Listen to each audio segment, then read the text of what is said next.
Bien, mis hermanos, pues es un gozo poder continuar juntos estudiando la palabra del Señor y damos gracias al Señor por la oportunidad que nos ha dado de continuar juntos nuestra serie de sermones, la serie de sermones que estamos teniendo como iglesia, la cual he titulado Tras los pasos del Maestro. Vamos tras los pasos del Maestro, siguiendo cada enseñanza, cada ejemplo que el Señor nos ha dejado, cada ordenanza también que el Señor nos ha dejado, estudiando a Cristo desde un punto hasta el otro, hasta el final. Vamos a ver a Jesús, vamos a continuar aprendiendo cada día más y lo hemos estado haciendo a través del Evangelio de Mateo, ¿verdad? Hemos estado estudiando a través del Evangelio de Mateo. Hemos visto el domingo pasado Mateo capítulo 3, versículos del 7 al 10. Estuvimos estudiándolo y estuvimos viendo el tema bendiciones del arrepentimiento verdadero. ¿Qué bendiciones había para aquel que se arrepentía de verdad? Allí vimos cómo Juan el Bautista confrontó públicamente a los fariseos y a los saduceos. Esos dos partidos religiosos que surgieron en los 400 años de silencio, ese conocido periodo intertestamentario, que surgen tal vez en un inicio con buenas intenciones, con algo de bueno, pero que después terminan siendo ejemplos de corrupción, terminan siendo señalados por su hipocresía, se terminan desviando de la verdad. Vimos cómo venían al bautismo de Juan el Bautista, cómo venían ellos al bautismo. Y es interesante que Juan, ¿qué hizo cuando los vio? Sin más, les llama generación de víboras, ¿quién os enseñó a huir de la ira venidera? Juan les advirtió que no bastaba con ritos externos, sino que era necesario dar frutos dignos de arrepentimiento. Fue algo que vimos el domingo pasado. También Juan derribó algunos argumentos falsos que ellos tenían con respecto a la salvación. Ellos creían que por ser hijos de Abraham, descendientes de Abraham, genealógicamente, ellos ya estaban libres del fuego eterno. Ya ellos tenían la salvación ganada. Se creía que por pertenecer al pueblo de Dios, ellos tenían ya todo resuelto. Estaban bien, no importa el pecado que cometieran, ellos eran del pueblo de Dios, descendientes de Abraham, no se iban a perder. Juan les dijo, ustedes son una generación de víboras. ¿Quién les enseñó a ustedes a huir de la ira venidera? Entonces fue tremenda la figura que usó Juan, la estuvimos viendo el domingo pasado, porque ilustró que cosas de la vida cotidiana, así como una serpiente escapa del fuego cuando se enciende una maleza, Juan le está diciendo a ellos, ¿quién les dijo a ustedes que ustedes pueden escapar de la ira de Dios, del juicio que viene, así como una serpiente huye del fuego? El hacha le da la advertencia poderosa que vimos, ya está puesta a la raíz de los árboles. Por tanto, todo aquel que no dé buen fruto es cortado y echado en el fuego. Tremendo, tremendo, porque Juan va directo al problema, Juan va directo a lo que interesa. Reflexionamos, mis hermanos, sobre 3 bendiciones que trae el arrepentimiento verdadero. ¿Qué bendiciones trae a nuestra vida cuando nos arrepentimos de corazón? Y lo vemos en ¿qué? En lo que Juan le dice a los fariseos y a los saduceos de aquella época. Vimos que Juan, a través del arrepentimiento, nos enseña que el arrepentimiento nos trae como bendición a nosotros un cambio real de conducta. La posibilidad, mis hermanos, de comenzar de nuevo en Cristo. Ellos eran unos corruptos pecadores, ellos eran unos despreciables en la sociedad y Juan no los condenó. Por el contrario, Juan les dice, cambien su manera de actuar. Cambien su manera de proyectarse, dejen todo lo que no agrada al Señor. Y eso es una de las bendiciones del arrepentimiento, el poder comenzar de nuevo. Vimos también liberación de la falsa seguridad religiosa. Así como ellos estaban confiando en Abraham y creían que se iban a salvar, nosotros hoy en día, tristemente muchas personas creen en falsas cosas que lo van a salvar. Falsas religiones o falsas prácticas, y no es así. Juan nos enseña que es necesario que no solamente, cuando les dice a ellos, ser descendientes de Abraham, sino tener la fe de Abraham. Entonces vimos cómo cuando uno se arrepiente de verdad, cómo tenemos la oportunidad de pasar de tener nuestra fe en aquello falso, en aquello que no nos salva, para ponerla en lo que verdaderamente salva, la fe en Jesucristo. También vimos que el arrepentimiento verdadero nos da la oportunidad de escapar del juicio de Dios. Sin arrepentimiento no hay salvación. Sin arrepentimiento verdadero no hay escape del juicio eterno de Dios, de ese juicio que es para condenación. Pues hallamos salvación de la ira venidera, ¿dónde? En Jesucristo solamente. Hoy nos tocaba profundizar en lo que es Mateo 3 del 11 al 12. Lo dije el domingo pasado. Pero ¿qué pasa? Cuando uno estudia un pasaje, es normal que esté mirando lo que se llama pasajes paralelos. O sea, en la Escritura, por ejemplo, los evangelios de Mateo, Marcos y Lucas, que se conocen como evangelios sinópticos, que tienen mucha similitud en cuanto a la narrativa, enseñan mucho, cada uno de ellos enseña prácticamente la misma historia que enseña el otro. Esto se le llama evangelio sinóptico. ¿Qué pasa? Que uno busca esos pasajes que son paralelos a ese, que tiene mucho que ver con esa narrativa, a ver cómo la dijo Lucas, a ver cómo la dijo Mateo, a ver cómo la dijo Marcos. Y esto es interesante porque ahí encontramos la misma historia narrada desde perspectivas diferentes. Ojo con esto, nunca se contradicen. Es interesante. Hay aparentes contradicciones cuando vamos a las profundidades, pero no son contradicciones. La palabra de Dios no se contradice. Y es bueno que esto exista. ¿Por qué? Porque cada escritor escribe, da testimonio desde su perspectiva. Y no hay contradicción. Uno con el otro tienen la misma unidad. Y entonces cuando vamos, por ejemplo, a pasajes como Lucas, nos ayudan a arrojarle luz a un pasaje que vimos en Mateo, o uno en Mateo con Lucas. ¿Qué pasó?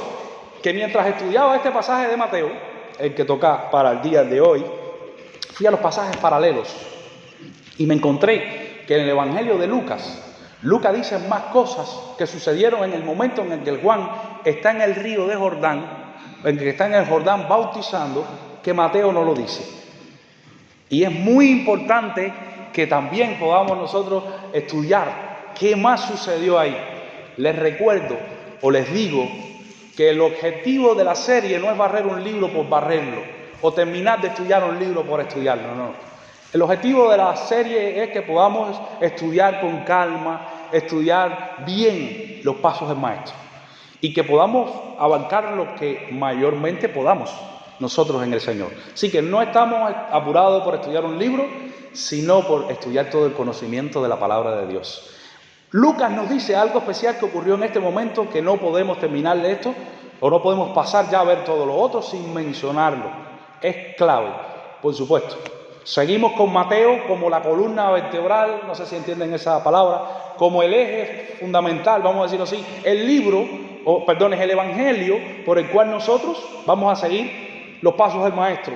Pero cuando hay así otro evangelio que diga algo más con respecto a ese texto que corresponda, pues vamos a parar un momento y vamos a ir a verlo allí también y vamos a ver qué nos dice y vamos a enriquecer el conocimiento de la palabra de Dios. Es muy bonito que en la Escritura hayan estos pasajes paralelos porque nos arrojan luz, mayor claridad, nos dicen más cosas de lo que sucedió en ese momento. Cuando nosotros vamos al Evangelio de Lucas específicamente, en el capítulo 3, vamos a notar que ahí sucedió algo que no está en Mateo, como ya les había dicho. Habíamos visto que cuando Juan está en el río Jordán, está bautizando. ¿Cuál era su mensaje? ¿Cuál era? ¿El mensaje de Juan? Arrepentíos. ¿Por qué? Porque yo quiero. Arrepentíos porque yo soy mejor que ustedes y ustedes me faltan el respeto. ¿Qué digo? Arrepentíos, ¿por qué? Porque el reino de los cielos se ha acercado. Dice que muchas personas venían a él. Jerusalén, él provocó un movimiento tremendo. Jerusalén, venían personas de todas las regiones de Jordán, Samaria, precioso aquello. Vinieron los fariseos y los saduceos, muchas personas estaban viniendo, es lo que nos dice Lucas, en Mateo, pero cuando vamos a Lucas nos da un poquito más de detalles. Lucas nos dice que ahí sucedió algo más, vinieron 3 grupos, vamos a verlo así. Lucas menciona 3 grupos más, o 3 rostros más de la sociedad de aquel entonces. Él menciona ¿a quién? ¿A quién menciona Lucas? Lucas menciona a las personas, Lucas menciona a los soldados, Lucas menciona a los cobradores de impuestos, que hicieron una pregunta muy interesante cuando escuchan el mensaje de Juan, movidos por el mensaje de Juan. ¿Cuál fue la pregunta? Si tienes Lucas capítulo 3, versículos del 10 al 14, la leemos juntos. La leemos juntos. Lucas capítulo 3, versículos del 10 al 14. Y les comunico que el tema de nuestro sermón de hoy tiene mucho que ver con eso. Mucho que ver con eso. Vamos allá. ¿Estamos ahí? Lucas capítulo 3, versículos del 10 al 14. Leemos. Y la gente le preguntaba diciendo, cuando escuchan el mensaje de arrepentimiento, cuando escucha lo que le dice a los fariseos y a los saduceos, ¿qué haremos? Entonces, ¿qué haremos? Lali, que está arriba en el audio, no tuve la oportunidad de estar esta mañana en la escuela dominical en la preparación, pero el domingo pasado, esa fue la misma pregunta que se hace en Hechos de los Apóstoles, cuando está el derramamiento del Espíritu Santo y Pedro expone todo aquel discurso de lo que habían hecho con el autor de la vida, con el Cristo que vino y murió por nosotros. El pueblo conmovido preguntó también, ¿qué haremos? Bueno, aquí está. ¿Qué haremos? Y respondiendo les dijo, el que tiene 2 túnicas, dé al que no tiene, y el que tiene que comer, haga lo mismo. Vinieron también unos publicanos a ser bautizados y les dijeron, interesante esta palabra, ¿cómo? Maestro, ¿qué haremos? Él les dijo, no exijáis más de lo que está ordenado. También les preguntaron unos soldados diciendo, ¿y nosotros qué haremos? Y les dijo, no hagáis extorsión a nadie, ni calumniéis, y contentaos con vuestro salario. Preciosas palabras. ¿Ven al pueblo haciendo la misma pregunta? ¿Qué haremos? Esa es la pregunta de un corazón que ha sido estremecido por el mensaje de la palabra del Señor, por el mensaje del arrepentimiento. ¿Qué haremos? He titulado el sermón de esta mañana, ¿qué haremos? Arrepentimiento en acción. Eso es lo que hay que hacer. Arrepentimiento en acción. Mostrar ese arrepentimiento con hechos claros, con hechos visibles. Es lo que le dice Juan. Y es precioso porque Juan muestra al menos 3 evidencias del arrepentimiento en práctica. Cómo se pone en práctica ese arrepentimiento verdadero, para que tú y yo, si en verdad nos hemos arrepentido y hemos aceptado a Jesucristo, analicemos estas 3 prácticas de arrepentimiento y las pongamos también, valga la redundancia, en práctica en nuestra vida. Así que, mis hermanos, vamos a ver qué enseñanzas tiene Juan que darnos a nosotros. ¿Qué es lo que tenemos que hacer para poner en práctica el arrepentimiento? Pues lo vemos en la respuesta que Juan le da a cada una de estas personas en particular, a cada uno de ellos de manera personal. Y cuando los analizamos a esos 3 grupos que le hacen la pregunta a Juan, observamos que esos 3 grupos eran muy diferentes, ya sea socialmente, intelectualmente, económicamente, pero todos tenían algo en común. Habían sido tocados por el mensaje de la palabra. El Evangelio la había impactado y la respuesta del Evangelio fue acción. ¿Qué haremos? ¿Qué hay que hacer? Y lo primero que Juan nos enseña a nosotros, mis hermanos, en respuesta a lo que se habla ahí, que todo es aplicable a nuestras vidas de hoy, aunque no hagamos exactamente lo mismo que ellos hacen, hay un principio que pasa a los tiempos de nosotros hoy, hay algo que nosotros aplicamos a nuestra vida.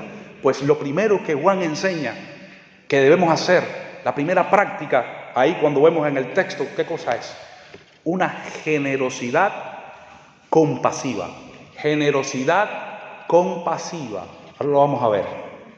Ser generosos de una manera compasiva, que me duele lo que le está pasando al otro. La generosidad compasiva es el acto de dar movido por un corazón que siente, comprende y se involucra para restaurar a los demás. Eso. Voy a luchar, voy a dar, voy a compartir, no porque me sobra, sino porque me duele, porque me interesa lo que mi hermano está pasando. Me interesa la necesidad de mi hermano.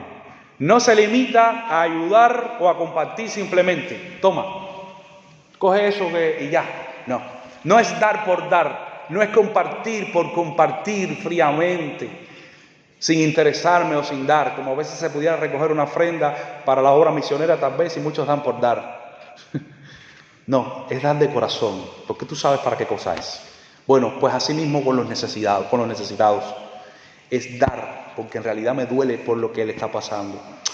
En el versículo 10, del 10 al 11, dice ahí, y la gente le preguntaba diciendo, entonces, ¿qué haremos? Y respondiendo les dijo, ¿qué les dijo? El que tiene 2 túnicas, dé al que no tiene, y el que tiene de comer, haga lo mismo. Es interesante porque Lucas, el Evangelio de Lucas nos muestra el corazón del Señor para con los necesitados, que compartamos con ellos por amor, que nos interese la necesidad de los demás. El Evangelio nos menciona a la gente. Dice que la gente viene a Juan y le pregunta. Cuando hablamos de la gente, la palabra que se usa en el texto griego para hablar de la gente, esto es bueno porque vamos a hacer una diferencia de estos 3 grupos, se está refiriendo a qué parte de la población. Estamos hablando del gentío, de la muchedumbre, estamos hablando de la multitud, estamos hablando del pueblo en general. Era conocido como el burgo, vamos a decirlo así. Es decir, un gran número de personas comunes, la gente sencilla, la gente que conformaba la vida diaria, la normal de aquella sociedad. Los comentaristas señalan que este grupo estaba formado por personas que no pertenecían a nada de rango político ni religioso. Gente común igual que tú, igual que yo. Gente sencilla. Y es interesante, porque la gente sencilla tiende a ser la primera en responder al mensaje. Es interesante. Y le damos gracias al Señor porque aquí el pueblo estaba respondiendo. Pues esta gente sencilla es la primera en responder al mensaje, es la primera en pedirle a Juan, ¿qué hacemos? ¿Cómo lo ponemos en práctica? ¿Cómo vivimos ese verdadero arrepentimiento? Juan, ya hemos escuchado que el mensaje que tú has dado es tremendo, que no hay quien escape de la ira tuya, de la ira de Dios, sin arrepentimiento. No importa de dónde venimos, no importa quién es mi padre, quién es mi madre, quién es mi abuela. Perfecto, Juan, pues ya nosotros nos arrepentimos. ¿Qué haremos? ¿Qué tenemos que hacer? Nos arrepentimos, ¿qué hacemos? Y ahora Juan le dice esto: ustedes, mis hermanos, sean generosos, sean compasivos. Es bonito cuando la palabra dice que entonces le preguntaron, ¿qué haremos? Entonces, lo habíamos dicho ahí al principio, entonces es clave. Porque dice, la gente le preguntaba diciendo, entonces, ¿qué haremos? Ahí es donde se ve. Ese entonces, después de haber escuchado, después de haber sido estremecido por el mensaje, después de haber entendido la palabra del Señor, entonces es clave porque indica que ha ocurrido algo en el corazón de esa gente. Ha ocurrido algo. Y decíamos al principio aquí que era necesario hablar de la predicación, del arrepentimiento, que muchas veces no queremos hablar de él porque pensamos que la gente se va a ir o que la gente no va a responder. Es verdad que hay que decir la verdad bien dicha, pero hay que decirla, hay que hablar del arrepentimiento. Vemos cómo se muestra el resultado aquí. La gente pregunta, y no es una pregunta fría ni teórica, es una reacción natural, de un corazón que ha sido confrontado por la verdad, y que ahora deseaban obedecer. Ellos deseaban hacer lo que Dios decía en su palabra. Dicen los comentaristas que esto marca el momento en que la convicción se convierte en decisión. La convicción se convierte en decisión, en determinación. Y yo creo que la iglesia debe pasar de convicción a determinación. Porque en las iglesias hay mucha gente que creen, que están convencidos, que dicen que sí, que se han arrepentido, ya están convencidos, pero no actúan, no lo muestran con su vida diaria. Pues mis hermanos, eso es lo que nos intenta enseñar la palabra, que hay que llevarlo a nuestra vida diaria. Juan le dice, el que tiene 2 túnicas, ¿qué dice? Dé al que no tiene. Y el que tiene que comer, haga lo mismo. Miren, Juan no le está diciendo al pueblo algo que ellos no podían hacer. Juan no le está llevando al pueblo a hacer un sacrificio que ellos no podían cumplir. Juan no los está llevando a hacer algo sobrenatural. Juan les está diciendo, ustedes simplemente deben actuar con las cosas más sencillas. Las cosas de la vida cotidiana. El vestido, la comida, la túnica, los alimentos. Con lo más sencillo, con lo que está a tu alcance. No es necesario llegar a ser millonario. No es necesario quedarte sin nada, porque tampoco le dice quédense sin nada. No, él le dice, el que tiene 2 túnicas, que le dé al que no tiene. ¿Qué es una túnica? Para los que no lo saben, es una prenda de vestir que se podía usar lo mismo de ropa interior que de ropa exterior. Eran 2 pedazos de tela rectangular que se cosían y se dejaban las manos, salían las manos y el cuello para que saliera la cabeza. Podía ser con mangas más largas o podía ser normal, sin mangas. ¿Qué pasa con esto? Que esa prenda de vestir, cuando se ponía encima la capa, pasaba a ser una ropa interior. Se veía como una ropa interior. Cuando íbamos al trabajo, al campo a trabajar, se quitaba la capa que tenía la gente y trabajaba con esa túnica, que ya pasaba a ser entonces una ropa exterior. Así que da lo mismo, se veía desde las 2 perspectivas, como interior, como exterior. Era muy importante. ¿Por qué? Porque en los tiempos de Juan, en los tiempos de la Biblia, el que tuviera 2, mi hermano, ya eso era visto como que tenías más de lo que tenías que tener. Eran prendas caras, difíciles de alcanzar, de manera que tener 2 ya era, ¿qué cosa? Ya era que tú tenías más de lo que necesitabas para vivir. Ya tienes más de lo que necesitas. Yo sé que no es fácil andar con la misma ropa, pero bueno, es algo que sucedía en esa época. La túnica en este momento era básico tener al menos una. Y Juan le dice, si tienes 2, si tienes más de lo que tú necesitas para vivir, pues entonces comparte con el otro que no tiene. Eso es tremendo. Mira, no va a cosas grandes como les decía ahorita, es va a cosas sencillas. A la de la ropa. Las túnicas eran carísimas, eran caras, no era fácil tener una prenda de esta. Y él le dice que comparte. Y es interesante esto, ¿por qué? Porque a veces somos dados a compartir lo que nos sobra. Pero Juan le está diciendo, esa segunda túnica que tú tienes, esa segunda ropa, compártela con aquel que no tiene. O sea que de cierta manera era algo sencillo, pero a la vez valioso. No es que voy a dar cualquier cosa, es que voy a dar incluso lo que vale. Y le dice a Juan así, esto es algo básico, la necesidad más sencilla que tiene el ser humano, la de la ropa, y le dice la de qué, la de la comida. En los tiempos bíblicos, tener más comida o comida guardada, era ¿qué? También imagen de que tenías más de la cuenta. Jesús le dijo a las multitudes, no se preocupen por el día de mañana, basta cada día, basta con cada día. Y entonces tener demasiada comida guardada o acumulada era señal de avaricia, de egoísmo, cuando a veces en el frente de tu casa o al lado tuyo había un necesitado. Juan le dice, ahí es donde se pone en práctica ese arrepentimiento. Ahí, con eso que ustedes tienen, con lo que tienen a la mano, ustedes quieren poner en práctica el arrepentimiento verdadero, pues se va a mostrar con lo que tienes ahora mismo en la mano, con lo más sencillo, no con lo más sobrenatural. A veces pensamos que para hacer grandes cosas necesitamos tener grandes economías o grandes cosas. Mi hermano Juan está enseñando con lo que tienes, ayuda al que no tiene. Eso se llama generosidad compasiva, porque te interesa, porque te duele. Pastor Estela, has hecho un trabajo excelente. Aquí hay una iglesia muy compasiva. Y le damos gracias a Dios por eso. Pero debemos seguir creciendo en eso. Y contagiando con eso a otros que no lo hacen. Porque eso es una muestra de arrepentimiento. Ver a un hermano que se preocupa por la necesidad del otro, que comparte lo que tiene, mi hermano, lo primero que uno dice, eso es un siervo del Señor. ¿Es verdad o mentira? Eso es un siervo de Dios. Y eso muestra arrepentimiento. Eso muestra que entendiste el Evangelio. De manera que el arrepentimiento en acción es eso, compasión, generosidad compasiva por las personas. A veces tenemos cosas en la casa de más y el hermano pasa necesidad. La palabra nos enseña, comparte. Si no somos capaces de compartir con lo que tenemos ahora, no lo vamos a hacer cuando seamos millonarios. Hay una historia por ahí, algo así como que de un padre y de un niño que no tenían mucho y el padre le enseñaba a dar de lo poquito que tenían y lo poquito que tenían. Le dijo, papá, pero no, nosotros no tenemos, vamos a esperar a tener más. Niño, si tú no eres capaz de dar ahora con lo poquito que tienes, tampoco vas a dar nada cuando tengas más.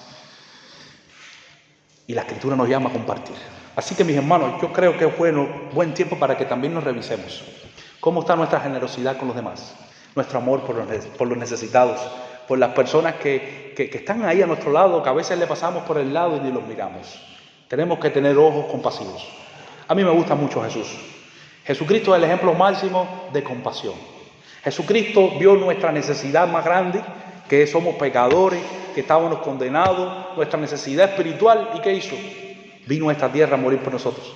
Dice que siendo rico, se hizo pobre, para que tú y yo fuéramos en Cristo enriquecidos. Ese es nuestro Dios. Y ese es el Cristo que estamos adorando en esta mañana. Y eso es lo que tenemos que imitar. Eso es lo que tenemos que imitar. Así que, mis hermanos, veamos las cosas de la vida, lo que tenemos, lo que está a nuestro alcance, y pongamos en práctica el arrepentimiento verdadero. ¿Qué nos dice Primera de Juan 3, el 17 al 18? Pero el que tiene bienes de este mundo, el que tiene bienes de este mundo, y ve a su hermano tener necesidad, y cierra contra él su corazón. Pregunta interesante. ¿Cómo va a morar el amor de Dios en él? Hijitos, no amemos de palabras ni de lenguas, sino de hecho y en verdad. Eso es tremendo. Si vemos a una persona pasar por necesidad, dice que somos ¿qué? ¿Cómo va a morar el amor de Dios en nosotros? Si el amor de Dios es generoso, si el amor de Dios lo entrega todo. Es interesante que cuando le dice quédense sin nada, porque sabemos que el que no provee para los suyos es peor que un incrédulo. Cuando le dice que se quede sin nada, él le dice compartan lo que tienen con aquellos que no tienen. Hijitos, amémonos de palabra, no nos amemos de palabra ni de lengua, sino en hechos y en verdad. Hermano, te amo. Hermano, tú sabes que te quiero. Y el hermano hay cosas que no quisiera mencionar porque son testimonios de hermanos. Pero he visto hermanos aquí dándole un par de zapatos a un hermano que no tiene. Eso, mi hermano. Darle un pedazo de pan a un hermano que no tiene. Y eso es de Dios. A mí eso me conmueve el alma. Eso es el Señor. Eso es lo que nos llama la Biblia. Así que le damos gracias al Señor por eso.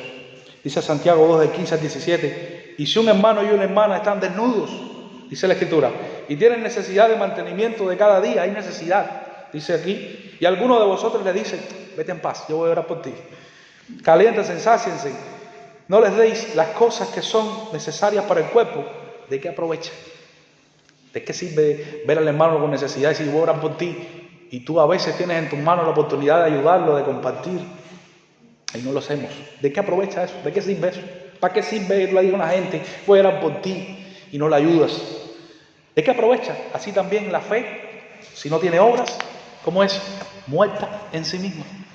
La palabra no nos está enseñando que la fe, mis hermanos, no nos está diciendo que nos salvamos por las obras. No, nos está diciendo que las obras son evidencia de un arrepentimiento verdadero. Eso es interesante. Puede que usted diga, pero si comparto lo que tengo y después me hace falta, eso puede ser que uno lo diga. Y si comparto lo que tengo y después me hace falta, pues la Escritura te dice en Proverbios 19, 17, a Jehová presta el que da al pobre.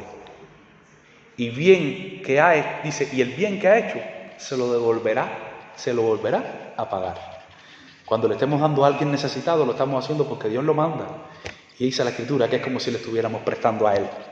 Y Él se va a encargar de devolverlo. Si nosotros decimos, y si lo comparto ahora y después me hace falta, eso es una falta de fe y de dependencia en el Señor. Confiemos en Dios. Cuando Él nos manda, no es por gusto. Cuando Él le dijo al pueblo de Israel, mete a los israelitas, coge el arca del pacto de la alianza, párense delante de las murallas de Jericó, denle envuelta, que los muros se van a caer. se cayeron, aunque pareciera una cosa absurda. Cuando se paró delante del río Jordán antes de llegar a Jericó, el río se abrió. Cosa absurda a los ojos humanos, pero ante el poder divino, mis hermanos, dice que lo que es imposible para los hombres es posible para Dios. De manera que, aunque tú digas, pero ¿y cómo lo va a hacer? ¿Por dónde me va a proveer? Mi hermano, usted no está hablando de mí, de la pastora Estela, no está hablando de Sonia, no está hablando de... Usted está hablando de Dios. El que te está mandando es el Señor, te está diciendo, hazlo y tú verás la bendición. Jesucristo es precioso. Jesucristo es precioso porque Él dijo que en aquel día, en el día del juicio precisamente de lo que está aquí en cuestión, Él dijo que muchos van a ser expulsados de su presencia. ¿Por qué? Porque tuve hambre y no me dieron de comer.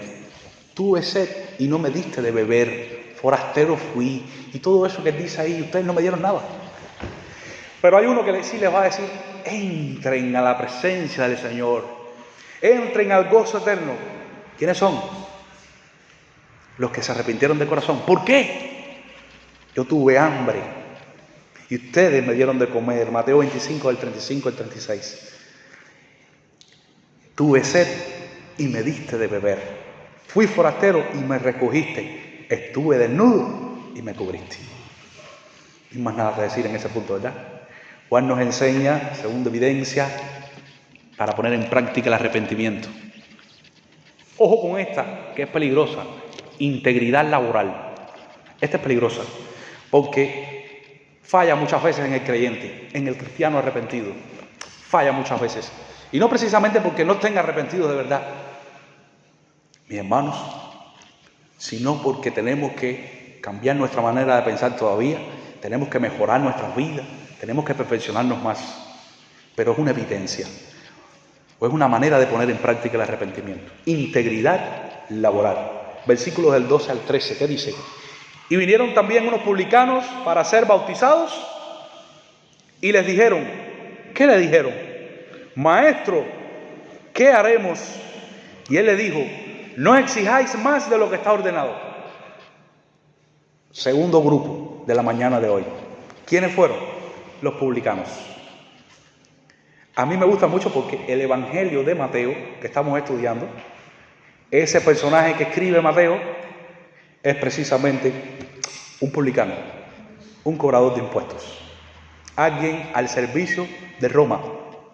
Tristemente, los publicanos vamos a decir que era la hacienda del entonces, a cobrar, hacienda, el ministerio de Hacienda de aquel entonces. Tristemente, muchos eran del mismo pueblo de Israel. Pero yo lo que me quedé asombrado cuando estaba estudiando es que dentro de esos que pertenecían al pueblo de Israel, ¿cuál era la manera sucia en la que ellos llegaban a ser cobradores de impuestos al servicio de Roma? ¿Cómo lo hacían? Muchos pagaban para tener el privilegio de ser cobradores de impuestos, un negocio. Porque cuando ellos llegaban a ser cobradores de impuestos, tenían la oportunidad de ir a las casas de la gente y pedirle más de lo que estaba establecido. Y así, de esa manera, ellos se enriquecían. No le interesaba la necesidad del pueblo, no le interesaba si tenías o no. Ellos venían a cobrar y ya. Y si no me pagas, ya tú sabes lo que te toca.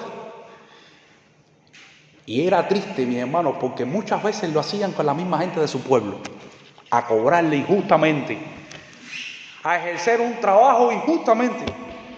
La respuesta de Juan es directa y práctica. ¿Qué les dice? No exijan más de lo que está ordenado. A mí me gusta mucho, recuerden que ellos en ese mismo versículo hacen la misma pregunta que hizo el pueblo anteriormente. ¿Qué haremos? Y le llaman maestro. Están reconociendo ¿qué? A Juan como un enviado de Dios, como un maestro de la palabra del Señor. ¿Qué haremos? Tocados por el corazón de Dios también. El Evangelio no es solamente para el pueblo, el Evangelio también es para ¿quién? Para la gente que trabaja en Hacienda. El Evangelio también es para cualquiera en este mundo. No hay diferencia, es para todos. Cuando le dice, no, ustedes no pueden salvarse porque ustedes son cobradores de impuestos, ni a los soldados que vienen después porque ustedes son soldados, no, a los policías no, a esa gente yo no le predico. Allá en Cuba la gente no le predicaba a la gente del partido, del gobierno, porque no eran del gobierno.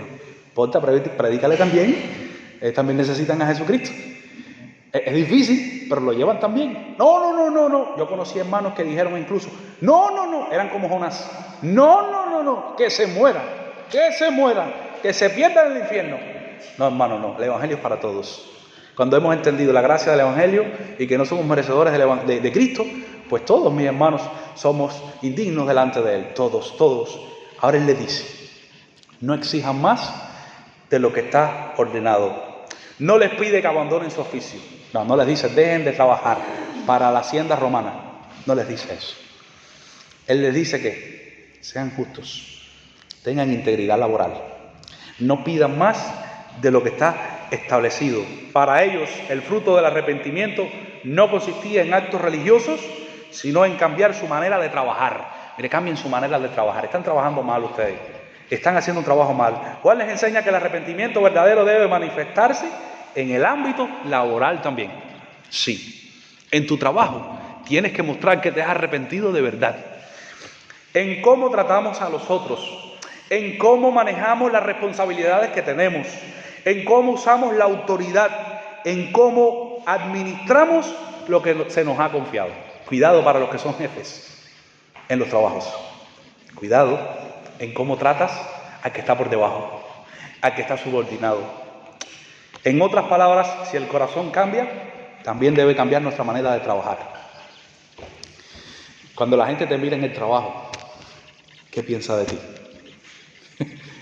¿Te ve como justo? ¿Te ve como arrepentido? ¿Te ve como hijo de Dios? ¿O te ve como injusto? ¿O te ve como oportunista? ¿O te ve como aprovechador? El verdadero arrepentimiento, mis hermanos, nos lleva a integridad laboral. Integridad laboral. Así que no basta con ser honestos en la iglesia, debemos serlo en el trabajo donde pocos nos ven, donde no está tu pastor o tu pastora, donde no está tu hermano o tu hermana, o tu discipulador o tu discipuladora. Ahí es donde tienes que ser íntegro. Una de las cosas que ha caracterizado a padre mío desde que vinimos para acá de Cuba es que él, curiosamente, cuando llega a una terminal de trenes, le enseña a Marco, mira, hay una cámara que te está mirando, póntete bien. Te están mirando por la cámara y póntete bien, que si haces algo te ven. Si vamos a una tienda, a un Mercadona o algo, mira, ahí está la cámara, póntete bien. Mis hermanos, en nuestros trabajos pensemos que la cámara divina está ahí constantemente para nosotros. Dios está mirando todo lo que estamos haciendo y lo está grabando. Dice la Biblia que el día que estemos delante de su presencia, que le vamos a dar cuentas, dice que no habrá ninguna cosa encubierta. Todo está desnudo. A mí me gusta esa palabra, desnudo, delante de su presencia. A mí esa palabra me asusta, para que sepan.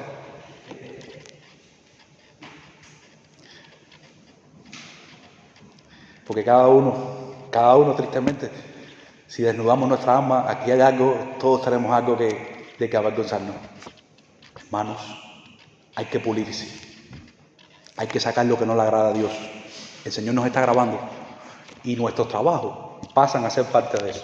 En Efesios 4:28 dice, el que roba, el que hurta, dice la Escritura, no hurte más. Mira, si en el mundo robábamos cosas, hacíamos cosas en nuestro trabajo, nos llevábamos cosas, no lo hagas más. No lo hagas más. Si no trabaja. Dice, haciendo con tus manos lo que es bueno. Robar es malo. La falsa integridad laboral es mala. No agrada al Señor, dice la Escritura. Pero hacer lo bueno con tus manos es buenísimo. ¿Por qué? Para que tengas que compartir con el que padece necesidad. Qué bueno es cuando nosotros compartimos lo que nos hemos ganado con el sudor de nuestra frente, ¿verdad? ¡Wow! Eso es tremendo. Mi trabajo honrado, mi trabajo limpio en el Señor. Te pasa la policía por el lado y tú estás tranquilo. Al contrario, suena la alarma y ya tú estás asustado. ¡Wiu, wiu! ¿Por qué tenerle miedo a la policía? Están ahí para cuidarnos. Familia, dice Proverbios 11:1. El peso falso es abominación a Jehová, mas la pesa cabal le agrada. ¿Quieres agradar a Dios?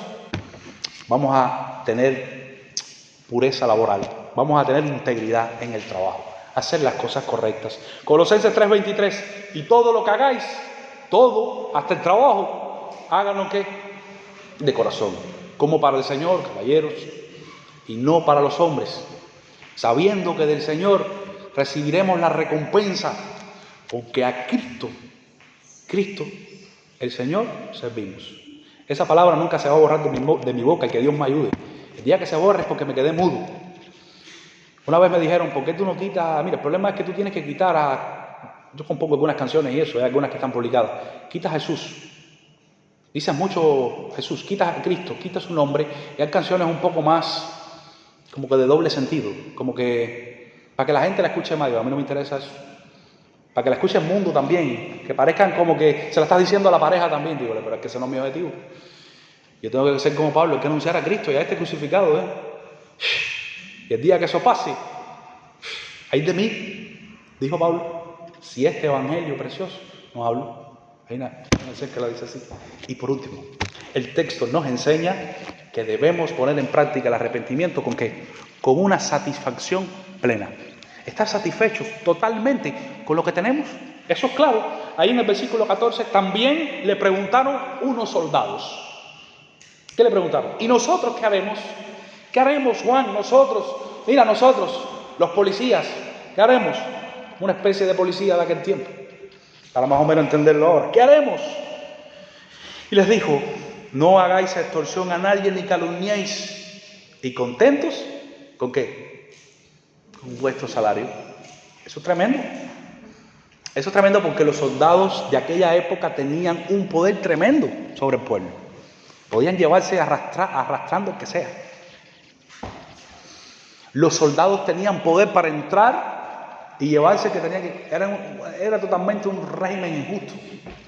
Vemos los grandes impuestos que tenía el pueblo de Israel cuando Roma gobernaba. La injusticia de los cobradores de impuestos sobre ellos es tremendo. Y si a nosotros se nos pone difícil cuando Hacienda nos aprieta el zapato. Yo tuve que dejar la peluquería por Hacienda. Imagínese usted, que usted tenga gente ahí abriéndole la puerta y dale, y tienes que darme lo mío, pero no lo tengo todavía. Te voy a poner ejemplo práctico. Llegó final de mes, no te han pagado todavía y tienes que pagarle al hombre de la casa. Para que entiendas. El tipo no cree en nadie. Si no le pagas el día 5 te vas. ¿Cómo tú te sientes? ¿Cómo tú te sientes? Te asusta, ¿verdad? Evelyn, ¿estás asustado con eso? ¿Te ha pasado? ¿Te asusta, verdad?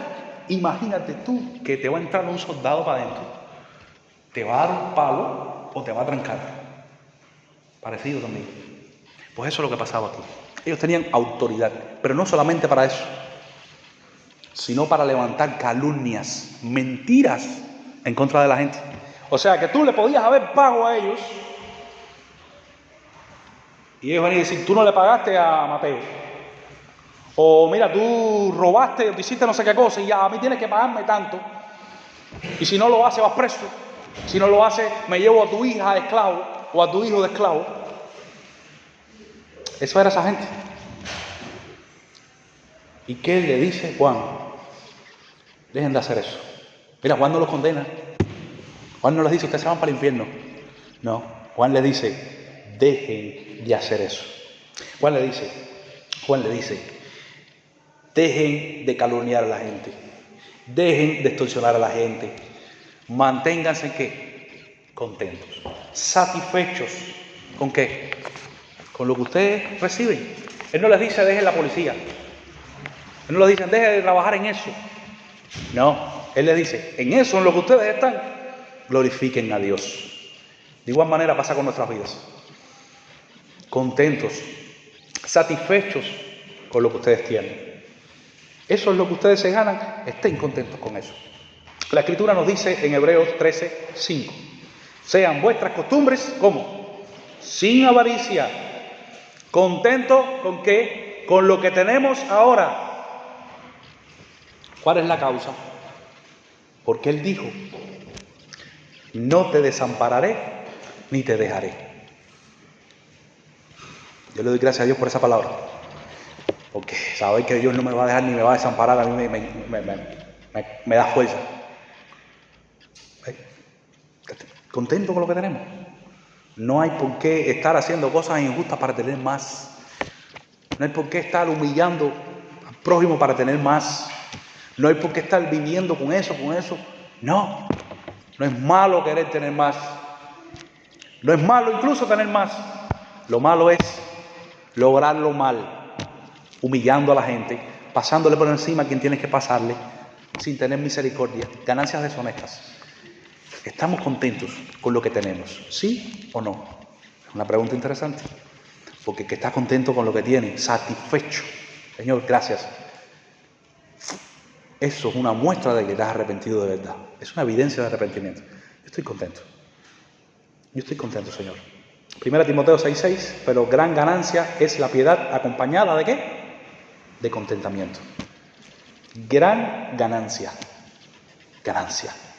Si vivimos la fe, si vivimos el verdadero arrepentimiento, acompañado de contentamiento, eso es una ganancia que tenemos nosotros, que no la tiene el mundo.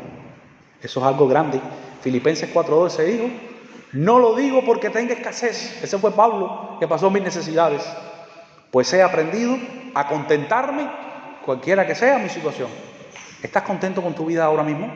¿Con la necesidad por la que estás pasando? ¿Estás contento? ¿O satisfecho? Puede ser que hayan cosas que no nos gusten, pero es bueno darle gracias al Señor por la vida que tenemos. Por las cosas que nos suceden, que como dice la palabra del Señor, obran para bien. Así que, familia, Dios dijo que no te dejaré ni te desampararé. Hemos visto, según la palabra aquí, 3 maneras de poner en práctica el verdadero arrepentimiento. ¿Cuál fue la primera? A ver, ¿quién la dice? Corazón compasivo. Exactamente. Compasión con los demás. Compartir de manera compasiva. La segunda, ¿cuál fue? Esa fue, generosidad compasiva fue la primera. Integridad laboral en el trabajo. Y por último, contentamiento con lo que tenemos, con nuestra vida. Gracias, Señor, por la vida.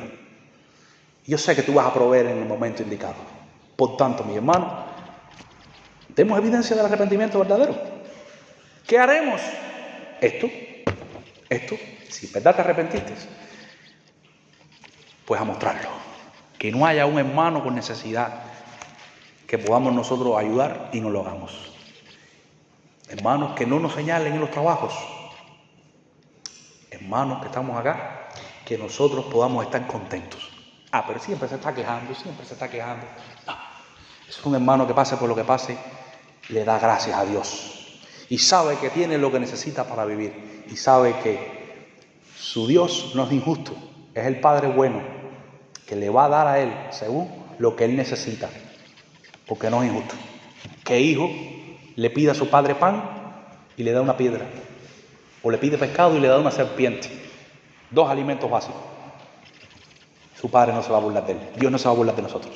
Así que apliquemos el verdadero arrepentimiento. Amén. Muchas bendiciones. Gracias.